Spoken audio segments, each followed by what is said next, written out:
歡迎返到嚟拉姐嘅 channel 啊！今集呢，我哋係去大嶼山自駕遊。今集我哋會將大嶼山自駕遊嘅申請方法啦、駕駛路線啦、打卡熱點啦，同埋美食，通通介紹晒俾你。要申請大嶼山自駕遊呢，就可以上返政府嘅運輸署網站嗰度啊。咁首先要注意啦，可以自駕嘅日子呢，就係星期一至星期五，就唔包括公眾假期嘅。進入時間呢，最早就係上晝嘅8點鐘，下晝嘅7點之前呢，你就一定要離開咗大嶼山㗎喇。每日嘅名額呢，就只限50個嘅，費用呢，就係75蚊。呢個自駕遊呢，就必須要提前1個月申請啦，每個月呢，就係申請下一個月嘅自駕日期咁啦。申請大嶼山自駕遊呢，就有3個階段嘅。第一個階段呢，就係每個月嘅1號至到5號啊，咁你就可以揀3個自駕遊嘅日子啦，由系統抽籤決定啊。成功中籤之後呢，就要喺限期之內付款啦。第二個階段呢，就係每個月嘅8號至到10號啊，佢就會抽第一個階段剩得落嚟嘅名額啦。同樣地係中籤之後呢，就要限期內付款啦。至於第3階段呢，就係每個月嘅14號啊，咁你就可以揀第一階段同埋第二階段剩翻落嚟嘅名額，即時付款，先到先得。你成功申請咗呢，佢就會俾呢一張通行證你啊，你就要將佢貼喺車頭嘅玻璃窗上面啦。今次行程我哋由東涌出發，首先去梅窩，然之後就會去貝澳泳灘、上下長沙泳灘，途經石壁水塘，最終呢就去到大澳作為終點。我哋而家就喺東涌啦，差唔多就進入咗大嶼山嘅禁區範圍啦。你見到頭先嗰塊大嶼山藍嘅指示牌呢，就代表我哋已經進入咗呢個禁區嘅範圍啦。哇，咁快呢，我哋就嚟到咗梅窩啦。咁其實呢，我見街邊啲人呢都係夠泊嘅啫，但係呢，為咗安全起見呢，我哋都係揀咗個停車場嚟泊嘅。咁佢都只係6蚊1個鐘啦，所以都 OK 抵噶。而家呢，我哋就向一間 cafe 進發啦。咁我哋就係嚟食早餐嘅。其實左手邊就已經係啦，不過我哋仲未行到去正門，就係呢一度啦。我想嚟好耐噶啦，其實就係 The Hideout 喺門口 counter 呢度呢，準備咗好多蚊怕水啊、無比膏咁樣啦。咁我相信呢，如果夏天嚟嘅話呢，呢度應該都係超多蚊。不過我好在而家呢，就係冬天。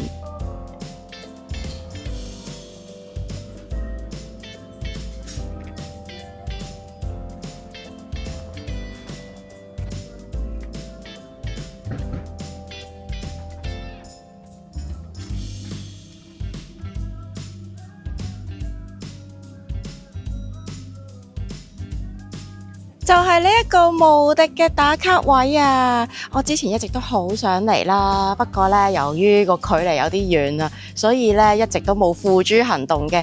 今日終於都可以嚟打卡啦！咁我哋呢就嗌咗一杯白咖啡，一杯黑咖啡。另外呢，我哋仲嗌咗個 meatball 啦，同埋 avocado toast 嘅。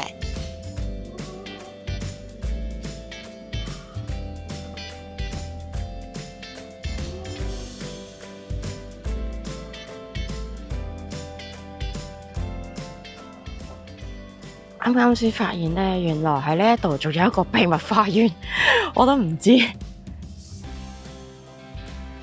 哦，咦？呢度係畫畫嘅地方喎，有啲畫架啦，同埋有啲顏料喎。呢度都係啊，大啲嘅畫架。哇，好超喎！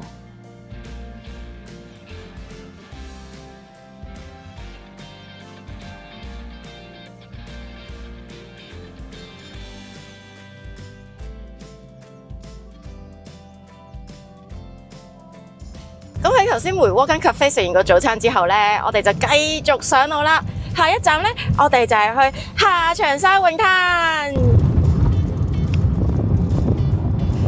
喺去上下長沙泳灘嘅途中呢，我哋就經過咗呢個貝澳啊，咁就順便嚟睇一睇呢個貝澳沙灘啦。好在今日咧，我着呢件泳衣嚟嘅啫，因為今日真係超熱。咁因為咧，我都積落好多泳衣嘅稿債未影啊。原本咧諗住今日有幾凍都好咧，都影咗啲先嘅。點知今日咧原來係咁熱㗎喎，早知帶多幾套嚟換啦。貝澳泳灘咧，其實勝在咧就真係冇乜人啊。當然今日係平日啦。但我上次嚟咧係星期六日嘅時間咧，其實都唔多人嘅。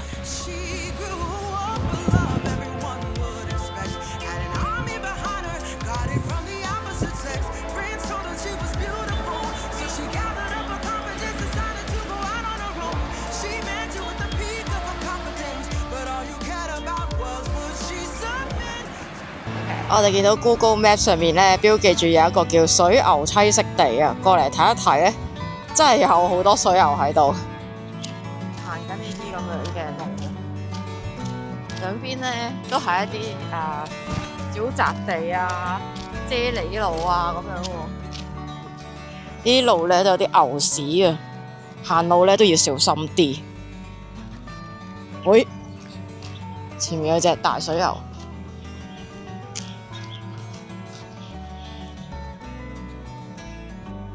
隻個頭係打側，但係向咗我哋行過嚟嘅咯。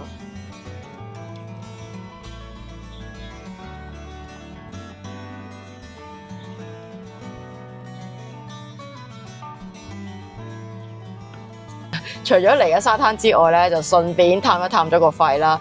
個廢墟片咧就會下一集先出嘅，大家如果有興趣咧，記得睇啦。而家咧，我哋就離開貝澳，就繼續上路去下長沙泳灘啦。轉眼間咧，我哋就已經嚟到咗下長沙村啦。呢一度望出去咧，就係下長沙泳灘。我哋嚟呢一度咧，都係食嘢噶，因為而家咧已經係差唔多2點鐘啦。咁我已經係午飯時間啦。哇！今日冇人喎，咦？有冇開㗎？我上次嚟呢度咧，勁多人。咦？封咗嘅個入口冇開啊！呢一間咧餐廳嘅門面好靚啊，咁都係有呢個室外嘅雅座啦。不過咧，佢就淨係開星期5、6日喎。咁睇嚟咧，星期5過嚟咧就可能會多少少嘢食啦。我哋而家咧就係星期1過嚟㗎。咁呢間冇開就唯有睇下下一間啦。呢一間就有開啦。咁我哋就入嚟食呢間咯。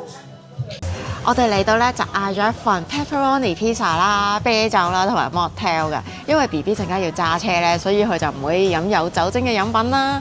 個 pizza 勁鬼大個啊！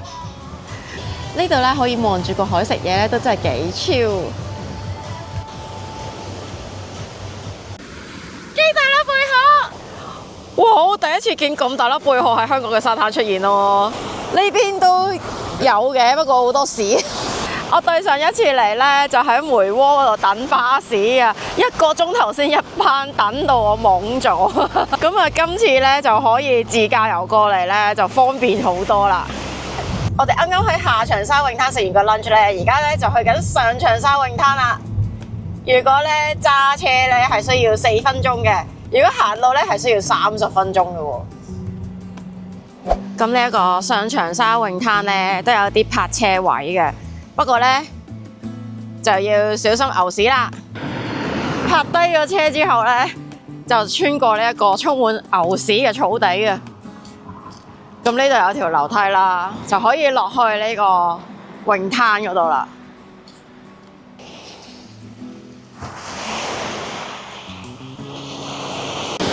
咁上長沙泳灘呢，就係全香港海岸線最長嘅沙灘啊，一直咧延伸到嗰邊彎彎嘅地方都係嚟嘅。呢一度除咗最長嘅海岸線出名之外咧，呢一度如果退潮嘅時間咧，係可以喺啲濕嘅泥上面咧影到天空之鏡㗎。不過而家就未退潮啦，所以就冇啦。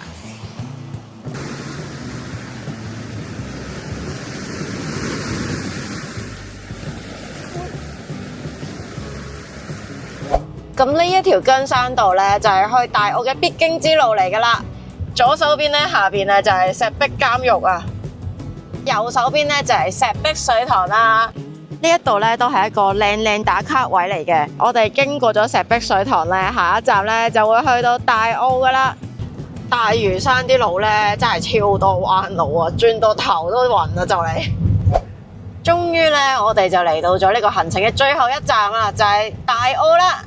喺大澳巴士站隔離咧就係一個停車場啦。我哋發現咧呢一度係唔需要入標嘅喎，好爽。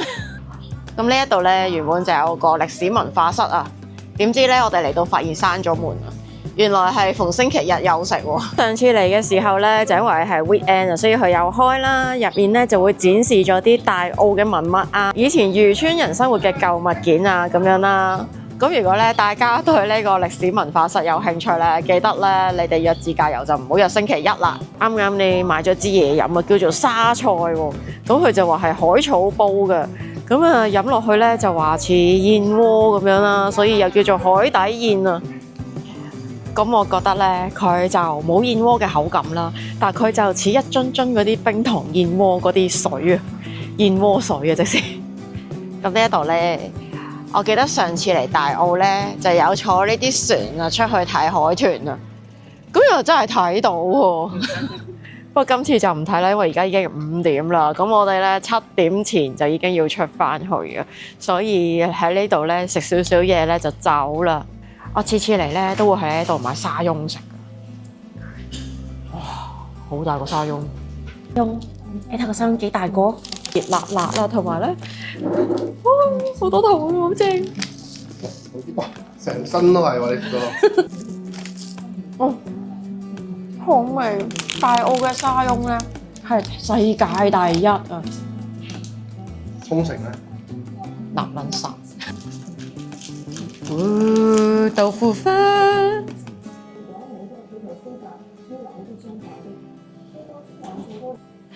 啊！仲以為今日有呢個炭燒雞蛋仔食添，次次嚟到都排長龍啊！今日係唔知係冇開啊，定係已經賣完收咗檔呢？啱啱聽燒魷魚嘅老細講呢，原來嗰個炭燒雞蛋仔咧係不定期開張嘅，但係咧星期一咧就一定唔開，因為咧星期六日做得太辛苦喎。咁睇嚟咧，如果大家想嚟大嶼山自駕遊咧，就最好唔好揀星期一啦，因為好多嘢都係揀星期一唔開。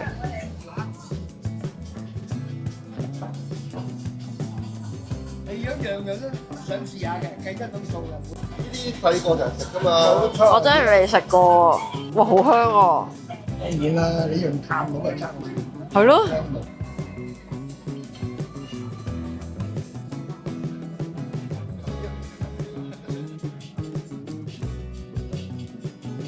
啱咧，我哋就用100蚊啊，買咗一堆雜錦嘅炭燒魚乾啊！咁啊有魷魚啊、瀨尿蝦啊、沙鑽啊，咩都有啲咁啦。對我嚟講有啲硬，但係咧佢係好香嘅魷魚味，即係同嗰隻韓國燒魷魚咧係完全唔同嘅。佢呢個係好天然，哇，好香魷魚味。呢個係瀨尿蝦乾。瀨尿蝦乾，我真係第一次食呢啲喎，呢個。哇，好鹹啊！呢個好好味啊！我覺得咧好香淡味啊，每一樣都，我真係第一次食啊，都唔錯。然之後咧，我哋就用20蚊啊買咗3個小食啊，就包括有呢個芒果糯米糍、花生糯米糍同埋缽仔糕。芒果糯米糍，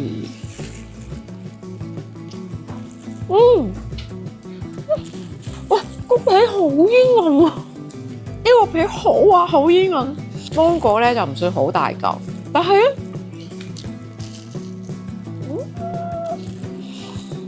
個皮真係冇得頂啊！哇！你睇個缽仔糕，你睇個缽仔糕，啲豆多到嚇親我，嚇到頭先我講唔正缽仔糕個名。我好耐都冇見過咁多豆嘅缽仔糕，我細個先有咁多豆。每一啖都係豆，有啲感動。咁就已經係日落時分啦。大澳咧比較推薦睇日落嘅地方咧，就有虎山觀景台啦，同埋舊碼頭嗰度啦。但係咧個太陽落緊山啦，由於我哋7點之前咧就要離開到大嶼山啦。咁我相信我今日就唔係好夠時間去嗰啲地方睇日落。而家咧就係新碼頭呢度睇日落啦。哇，好靚！今日啲雲好靚。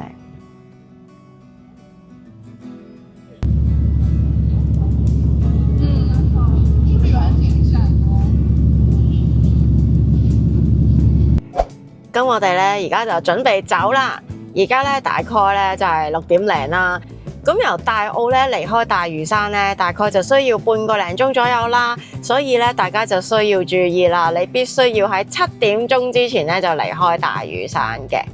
咁你只要喺7點前出到呢一個口就得噶啦。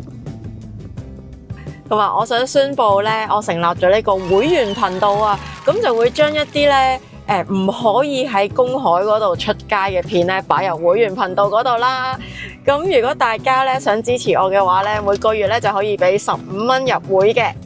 咁最後，如果大家咧中意我條片嘅話咧，記得 comment、like、share， 同埋咧訂閱我嘅 channel，follow 我嘅 IG。咁我哋就下次再見啦，拜拜。